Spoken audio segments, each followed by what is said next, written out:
في الحلقات اللي فاتت شفنا قاتل متسلسل بنى فندق للموت ولتنفيذ عمليات القتل البشعة، لكن في الحلقة دي هنعرف مكان مرعب أكتر، وهو فندق الموت نفسه عايش جواه، عشان كده اتسمى بؤرة الموت. هنتكلم النهاردة عن فندق سيسيل. واسمعني.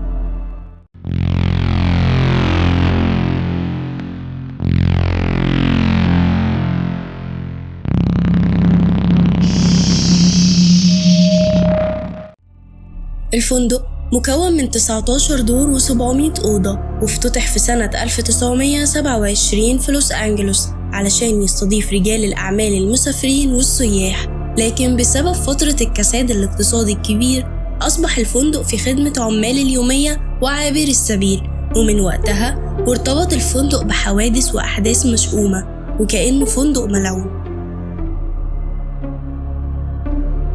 وفي لقاء صحفي مع واحدة من ملاك الفندق السابقين قالت: كان ممكن نتصل بالشرطة من مرة ل3 مرات كل يوم.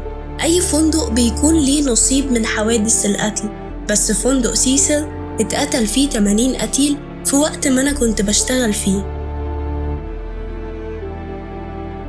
في أول سنة من افتتاح الفندق انتحر رجل اسمه بيرسي أوزموند في أوضته في الفندق، وبعدها بكام سنة انتحر 3 كمان، واحد بحبوب منع الحمل، والتاني بمسدس، والتالت بشفرة حلاقة. وفي سنة 37 ست اسمها جريس وقعت ميتة من شباك أوضتها في الدور ال9، ولحد دلوقتي ما تحددش سبب الوفاة، هل ده كان انتحار ولا جريمة؟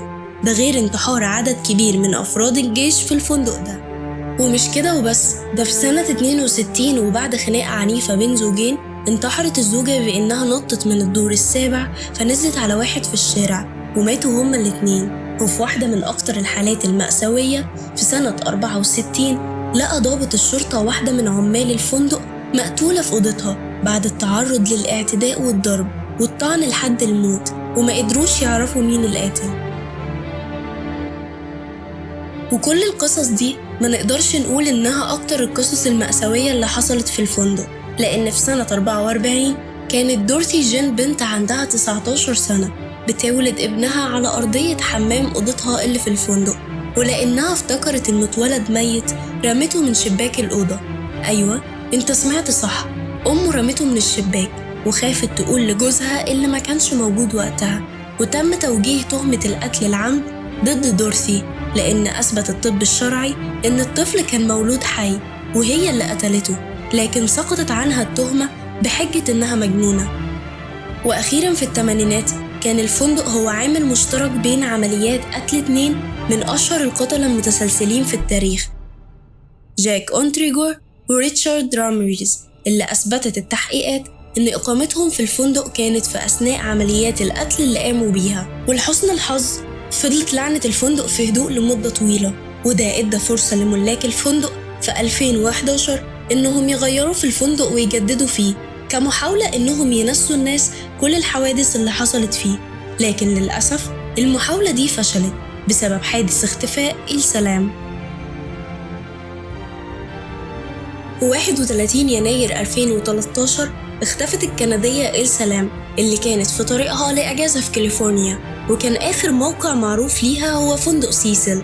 وبالصدفة يوم 19 فبراير بعد شكوى النزلاء من المية وإنها بتجيلهم ضعيفة ولونها بني فرمادي، طلع واحد من العمال للسطح علشان ينظف الخزان، لكنه بيتفاجئ بجثة إلسا في واحد من خزانات المية. والغريب إن قضية وفاتها اتحكم فيها على إنه غرق عرضي مع اضطراب ثنائي القطب، لكن محدش لحد دلوقتي يعرف بالظبط إزاي وصلت جثة إلسا لخزان المية.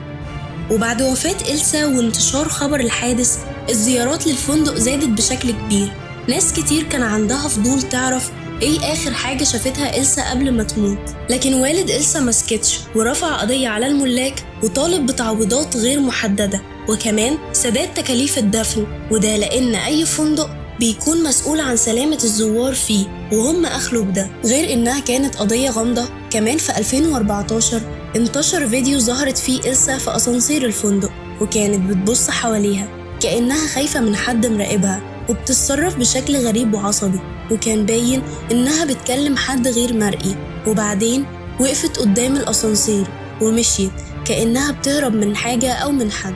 الفيديو ده انتشر بشكل واسع في الصين ومنها لكندا وأمريكا، واستخدموا الناس بإنهم يستدلوا على نظريات حوالين موتها، زي إنها كانت بتمارس السحر وعملت حاجة غلط أدت لموتها، أو بسبب إنها في فندق صاحب أكبر تاريخ دموي وأكيد مسكون وممكن تكون اتعرضت لمس شيطاني. ده غير نظريات عن فضائيين ونظريات تانية أكثر واقعية عن جريمة قتل. كل النظريات دي والأسئلة حوالين موت إلسا لام حاولت تجاوب عليها سلسلة وثائقية اسمها Crime Scene The Vanishing at the Cecil Hotel من إنتاج نتفليكس. وبالنسبة للفندق في سنة 2014 تم بيعه ب30 مليون، لكن في 2017 اتقفل للتجديد لحد وقتنا الحالي. لكن يا ترى بعد كل الشهرة السلبية دي والأحداث المأساوية اللي حصلت فيه، تفتكروا لما يفتح الناس هترجع تقف تاني قدامه بالطوابير؟ قولوا لنا رأيكم في الكومنتس، وتابعوني على فيسبوك وإنستجرام وتيك توك، وما تنسوش تشتركوا في القناة وتفعلوا جرس التنبيهات عشان يوصل لكم كل جديد.